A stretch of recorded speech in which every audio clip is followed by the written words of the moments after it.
आज का बाइबल वचन।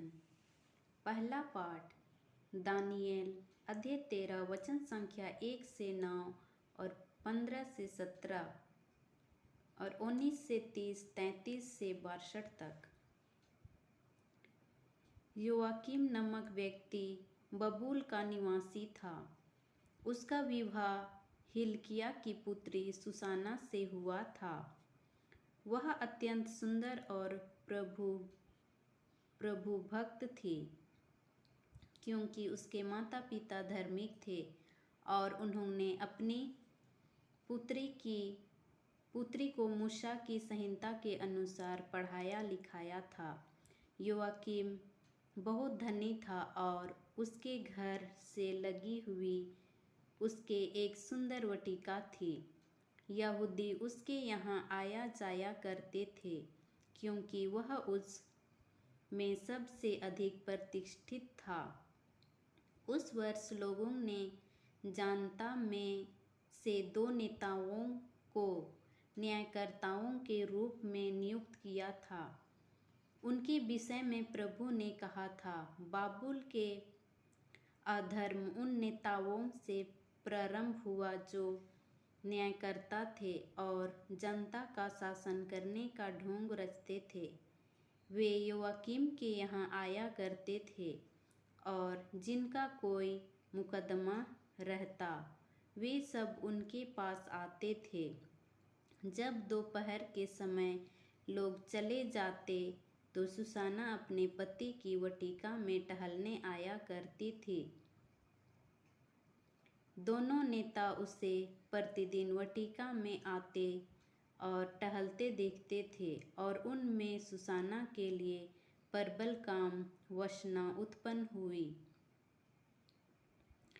उनका मन इतना विकृत हो गया कि उन्होंने स्वर्ग की ओर नहीं देखा और नैतिकता के नियम भुला दिए। उसके प्रति काम वासना तो दोनों में थी, किंतु वे लज्जा के कारण एक दूसरे से यह प्रकट नहीं कर सके। दोनों उसके पास जाने के इच्छुक थे। वे उपयुक्त अवसर की तलाश में ही थे कि सुसाना 2 नौकरानियों के साथ अपनी आदत के अनुसार वाटिका में घुस गई। उस दिन बहुत गर्मी थी, इसलिए वह स्नान करना चाहती थी। उसने अपने नौकरानियों से कहा, जाकर तेल और मरहम ले आओ और वाटिका का फाटक बंद कर दो, जिससे मैं स्नान कर सकूं। नौकरानियां बाहर गई ही थी कि दोनों नेता उठ कर सुसाना के पास दौड़ते हुए आए और उससे बोले, देखो, वाटिका का फाटक बंद है, कोई भी हमें नहीं देखता। हम तुम पर आसक्त हैं। हमारे साथ रमन करना स्वीकार करो, नहीं तो हम तुम्हारे विरुद्ध यह साक्ष्य देंगे कि कोई युवक तुम्हारे साथ था और इसलिए तुमने अपनी नौकरानियों को बाहर भेज दिया। सुसाना ने आह भर कर कहा, मुझे कोई रास्ता नहीं दिखता। यदि मैं ऐसा करूंगी तो प्राणदंड के योग्य हो जाऊंगी। यदि मैं ऐसा नहीं करूंगी तो आपके हाथों से नहीं बच पाऊंगी। फिर भी प्रभु के सामने पाप करने की अपेक्षा निर्दोष ही आपके हाथ पड़ जाना मेरे लिए अच्छा है। इस पर सुसाना ऊंचे स्वर से चिल्लाने लगी, किंतु दोनों नेता उसके विरुद्ध चिल्लाने लगे और उन में से एक ने दौड़कर वाटिका का फाटक खोल दिया। जब घर के लोग ने वाटिका में चिल्लाने की आवाज़ सुनी तो यह देखने के लिए कि सुसाना को क्या हुआ, वे दौड़ते हुए आए और परसों फाटक से वाटिका में प्रवेश कर गए। जब नेताओं ने अपना बयान दिया तो नौकरों को बहुत धक्का लग गया, क्योंकि सुसाना पर इस प्रकार का अभियोग कभी नहीं लगाया गया था।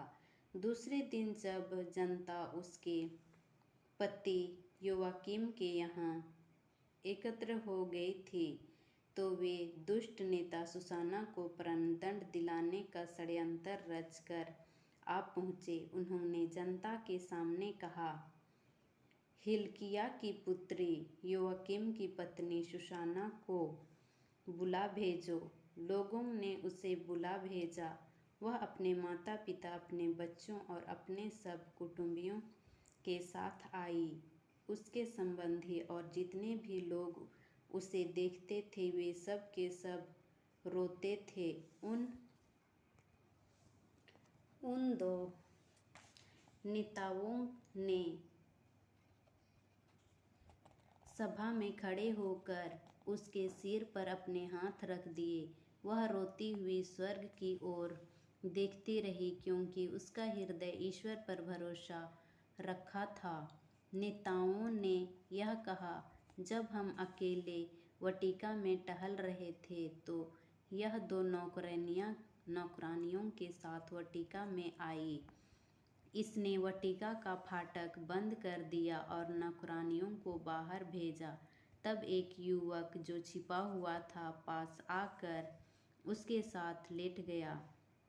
हम वाटिका के एक कोने से यह पाप देखकर दौड़ते हुए उसके पास आए और हमने दोनों को रमन करते देखा। हम उस युवक को नहीं पकड़ पाए, क्योंकि वह हमसे बलवान था और वाटिका का फाटक खोलकर भाग गया। हमने इसे पकड़ लिया और पूछा कि वह युवक कौन है, किंतु उसने उसका नाम बताना अस्वीकार किया। हम इन बातों की साक्षी हैं। सभा ने उन पर विश्वास किया, क्योंकि वे नेता और न्यायकर्ता थे। लोगों ने सुसाना को प्राणदंड की आज्ञा दी।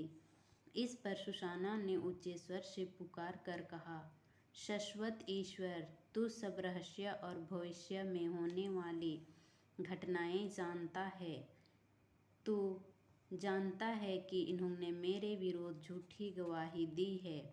उन्होंने जिन बुरी बातों का अभियोग मुझ पर लगाया है, मैंने उनमें से एक भी नहीं किया।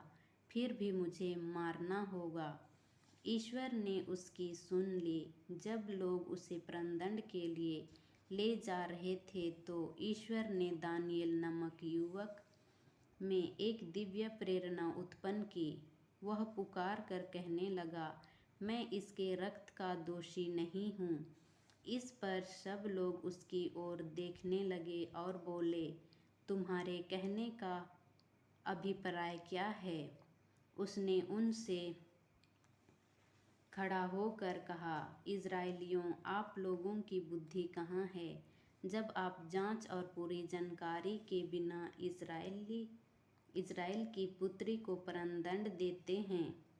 आप न्यायालय लौट जाइए, क्योंकि उन्होंने इसके विरुद्ध झूठी गवाही दी है। इस पर लोग तुरंत लौट गए और नेताओं ने दानियेल से कहा, आइए हमारे बीच बैठिए और हमें अपनी बात बताइए, क्योंकि ईश्वर ने आपको नेताओं जैसा अधिकार प्रदान किया है। दानियेल ने उनसे कहा, इन दोनों को एक दूसरे से अलग कर दीजिए और मैं इनसे पूछताछ करूँगा। जब दोनों को अलग कर दिया गया तो दानियेल ने एक को बुलाकर उससे कहा, अधर्म करते करते तेरे बाल पक गए हैं। अब तुझे अपने पुराने पापों का दंड मिलने वाला है। तू निर्दोष को दंड देकर और दोषियों को निर्दोष ठहराकर अन्यायपूर्वक विचार किया करता था, जबकि प्रभु ने कहा है, तुम निर्दोष और धर्मी को प्राणदंड नहीं दोगे। अब यदि तूने इसे देखा तो हमें बता कि तूने किस वृक्ष के नीचे दोनों को एक साथ देखा। उसने उत्तर दिया, बाबुल के नीचे। दानियल ने कहा, इतना बड़ा झूठ बोलकर तूने अपना सिर गंवा दिया है। ईश्वर के दूत को ईश्वर से यह आदेश मिल चुका है कि वह मुझे 2 टुकड़े कर दे। दानियल उसे ले जाने की आज्ञा देकर दूसरे को बुला भेजा और उनसे कहा, तू यूदा का नहीं, कनान की संतान है। सौंदर्य ने तुझे पथभ्रष्ट किया और वासना ने तेरा हृदय दूषित कर दिया है। तुम लोग इज़राइल की पुत्रियों के साथ इस प्रकार का व्यवहार करते थे और वे डर के मारे तुम्हारा अनुरोध स्वीकार करती थी। किंतु यह यूदा की पुत्री है जो तुम्हारे अधर्म के सामने नहीं झुकी है। तो मुझे बता, तूने किस वृक्ष के नीचे दोनों को साथ देखा? उसने उत्तर दिया, बाबुल के नीचे। इस पर दानियल ने कहा, तूने भी इतना बड़ा झूठ बोलकर अपना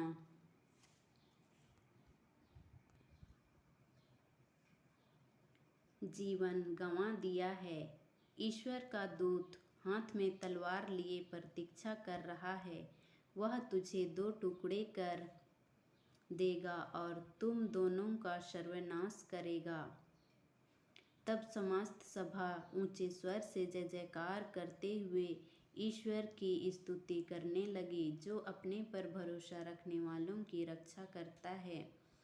दानियल ने उनके अपने शब्दों द्वारा दोनों नेताओं की गवाही असत्य प्रमाणित की थी, इसलिए लोग उन पर टूट पड़े और उन्होंने मूसा की संहिता के अनुसार उन दुष्टों को वह दंड दिया जिसे वे अपनी पड़ोसी को दिलाना चाहते थे, और लोगों ने दोनों का वध कर डाला। इस प्रकार उस दिन एक निर्दोष महिला की जीवन रक्षा हुई।